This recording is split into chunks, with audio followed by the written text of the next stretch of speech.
Good morning friends, fun with Mitu চ্যানেলে আপনাদের স্বাগত জানাই। আজকে অনেক দিন পর পোস্ট করছি। সেই লাস্ট পোস্ট করেছিলাম হোলি, তারপরে আজকে অনেক দিন পর একটা ভিডিও পোস্ট করছি। আর আপনারা একদমই সাপোর্ট করছেন না, শেয়ার করছেন না, সাবস্ক্রাইব করছেন না, আমার খুবই মন খারাপ লাগছে। কিন্তু একটা জিনিস বুঝি, সময়ের আগে আর কপালে বেশি পাওয়া যায় না। কিসমতে যতটা থাকবে সেটাই পাওয়া যাবে, তার থেকে বেশি পাওয়া যাবে না। আর সময় না হলে কিছুই হবে না। তাই আমি ধৈর্য ধরে রেখেছি, নিশ্চয়ই আপনারা আমার সাপোর্ট করবেন। তাই আমি এই ভিডিও চালিয়ে যাচ্ছি আর আপনাদের জন্য নতুন নতুন রেসিপি আর আমার জীবনের যা কিছু হয় সে কিছু আপনাদের কাছে শেয়ার করছি। আজ একটা স্পেশাল জিনিস বানাবো, যেটা আমি প্রথমে কোনোদিনও করিনি। দিদি সবসময় করছে আর ভিডিও করে আমাকে দেখাচ্ছে। তাই আমি রেগে বললাম আজকে আমি করব, হবে হবে, না হলে না হবে, কিন্তু আমি করে দেখব। কিন্তু করতে গিয়ে অনেক কিছুই হলো, হাসি হলো, অনেকটা নষ্টও গেল, কিন্তু শেষমেশ পেরেছি, হয়েছিল, খুব সুন্দর হয়েছিল আর খেয়ে সবাই আনন্দ করেছিল। তাইলে চলুন আজকে আমি কি নতুন ট্রাই করলাম আর খুবই আনন্দ লাগলো আমার করতে। আর আপনারা দেখুন, দেখে আনন্দ করবেন। সত্যি ভালো হয়েছে কি না হয়েছে সেটাও কমেন্টে বলবেন। আর প্লিজ প্লিজ প্লিজ শেয়ার করুন, সাবস্ক্রাইব করুন, লাইক করুন, প্লিজ আমার কাছে থাকুন, সবাই আমাকে ভালোবাসা দিন। তাইলে চলুন আমি ভিডিওটা স্টার্ট করি আর কি করেছি সেটা আপনাদেরকে দেখাচ্ছি।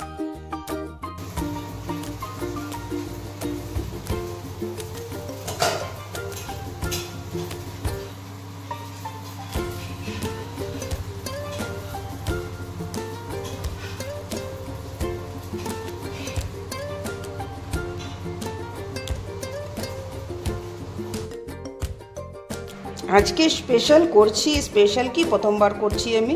দিদি আমার সবসময় বানায় পরে খাচ্ছে আর আমাকে ভিডিও কল করে দেখাচ্ছে। তাই আমিও ভাবছি কি দেখি আমার হয় কি না। তাই রাত্রেই আমি বিউলির ডাল আর চাল দিয়ে ভিজতে দিয়ে এটা ডোটা করে রেখেছিলাম, এই যে। আর এখানে এই ডোটাতে আমি ইডলি করব, আর এই ডোটাতে আমি করব যেটা আমি প্রথমবার করছি, সেটা হচ্ছে ডোসা। তার জন্যে আমার ব্যাটারটা একদম পাতলা করতে হবে, একদম না, কিন্তু ইডলির ব্যাটার থেকে এটা একটু পাতলা হবে। এই যে, ব্যাস ঠিক আছে এটা, এই দেখুন। আর এখানে আমার চাটনি হয়ে গেছে আর কুকারের মধ্যে সাম্বারটা করতে দিয়েছি। আর একটা কথা, চাটনি আর সাম্বারে আমি সবসময় কনফিউজ হয়ে যাই কোনটা সাম্বার কোনটা চাটনি। যা হোক, খেতে খুব ভালো লাগে, নাম হলেই কোনোটাই নাম হোক, জানি যেটা নাম, কিন্তু দুটোই বানিয়েছি। আর এখানে আলু মশলাটা করে রেখে নিয়েছি ডোসার জন্য দেওয়ার জন্য। এই মটরছিমি, আলু, বাদাম, টমেটো সব কিছু দিয়ে করা হয়। এটাতে এখন ফোড়ন লাগবে, কড়ি পাতা, সরষে আর শুকনো লঙ্কা দিয়ে এটা ফোড়ন লাগবে। আর সবজিটা হওয়ার পর এটাতে আমি ট্রান্সফার করব।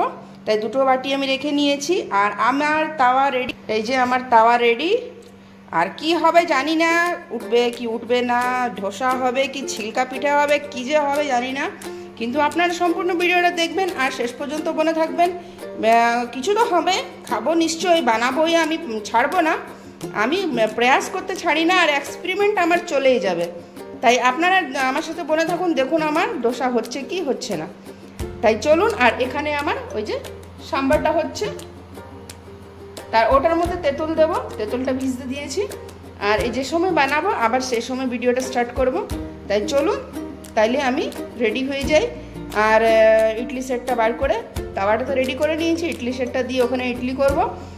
বলার মানে যদি দুটোর মধ্যে কোনোটাই যদি হলো তাহলে খেতে তো পাবো। তাই দুটোই করে দিচ্ছি, যেটা হবে হবে, না হবে না হবে। এখানে আমার সাম্বার রেডি হয়ে গেছে, খুব সুন্দর, দেখুন কালারটা কি সুন্দর হয়েছে। আর এখানে আমার চাটনি রেডি হয়ে গেছে।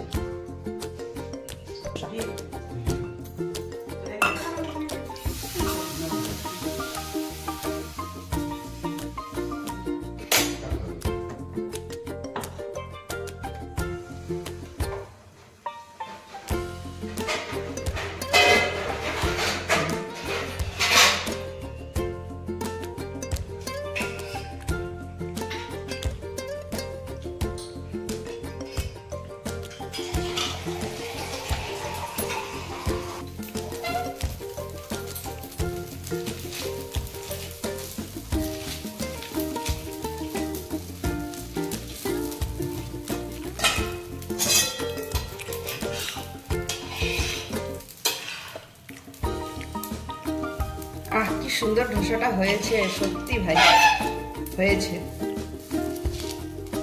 কি সুন্দর ক্রিস্পি, দেখে বোঝা যাচ্ছে একদম ক্রিস্পি হয়েছে।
ধোসাটা খুব সুন্দর হলো। এখানে আমি ইডলি করছি, আর ধোসার মধ্যে জানেন কি হলো, 3টে ধোসা নষ্ট হয়ে গেছে, তুলতেই পারলাম না। আগে তো জানি না, আগে তেল দিয়ে দিলাম, তেল দিয়ে হলোই না, আবার রেগে বেগে আমি জল দিয়ে দিলাম, জল দিয়ে যা করেছি একদম খুব সুন্দর দোকানের মতন হলো। তারপরে খুব সুন্দর হলো, আর করতে যা মজা, যে এরকম ঘুরছিল ধোসাটা, আমার মনটা এত ভালো লাগছিল, মনে হচ্ছিল আমি স্যাফ হয়ে গেলাম, একদম গোল গোল হচ্ছিল, আর যতটাই আমি গোল গোল করছিলাম ততটাই গোল হচ্ছিল, একদম পাপড়ের মতন খুব সুন্দর ক্রিস্পি। আর যেহেতু ফার্স্ট টাইম করলাম, এত সুন্দর হবে বলে আমি মনেও ভাবিনি। দারুণ হয়েছে, দারুণ। আর ইডলি খাবার কারোর ইচ্ছে নেই, ধোসাটা আমরা তাড়াতাড়ি সবাই মিলে 2টো করে খেয়ে নিয়েছি, পেট একদম ভরে গেছে। ইডলিটা করলাম শুধু, আর খাওয়ার জায়গা ছিল না কারো। এই যে কি সুন্দর পাপড়ের মতন একদম ক্রিস্পি হচ্ছে, আর খেতেও ততটা সুন্দর হচ্ছে, দেখছেন? দেখে তো বোঝা যাচ্ছে, আমি বলবো কি, আর কেমন হয়েছে সেটা আপনারা কমেন্ট করে বলবেন, তাহলে আমি আরো খুশি হব। এই দেখুন ডেকোরেশন আমার হয়ে গেছে, একদম মনে হচ্ছে না দোকানের মতন, একদম দোকানের মতোই লাগছে, আর খেতেও সেরকম টেস্ট ছিল। আর আমাদের জামতারাতে ধোসা ইডলিটা একটু কমই পাওয়া যায়, দোকানের মধ্যে হয়তো পাওয়া যায় না, আমি কোনোদিনও খাইনি, হয়তো অবশ্য স্টলের মধ্যে পাওয়া যায়, তাই ওখানে আমি কোনোদিনও খাইনি, বাড়িতে বানিয়ে ইডলিটা খাই। আর ডোসাটা এই যে শিখে গেলাম, এবার আমি বাড়িতে বানিয়ে ডোসাটা খাবো। তাই ভিডিওটা পছন্দ হলে লাইক করবেন, শেয়ার করবেন, সাবস্ক্রাইব করবেন প্লিজ। এখানে আমার ইডলি রেডি হয়ে গেছে, তাই তাড়াতাড়ি ইডলিগুলো তুলে নিচ্ছি। একদম ইডলিগুলো খুব ফ্লাফি আর খুব সুন্দর, দেখছেন কি সুন্দর হয়েছে, ফ্লাফি ফ্লাফি। গরম গরম তুলে দিচ্ছি, তাই একটু ভালো করে ছাড়ছে না। এই যে খুব সুন্দর ইডলিগুলো, খুব সুন্দর টেস্টি খাবার হয়েছিল, জানেন তো। আপনারা কেমন লাগলো ভিডিওটা নিশ্চয়ই কমেন্টে বলবেন। ধন্যবাদ বন্ধুরা, ভালো থাকবেন, সুস্থ থাকবেন।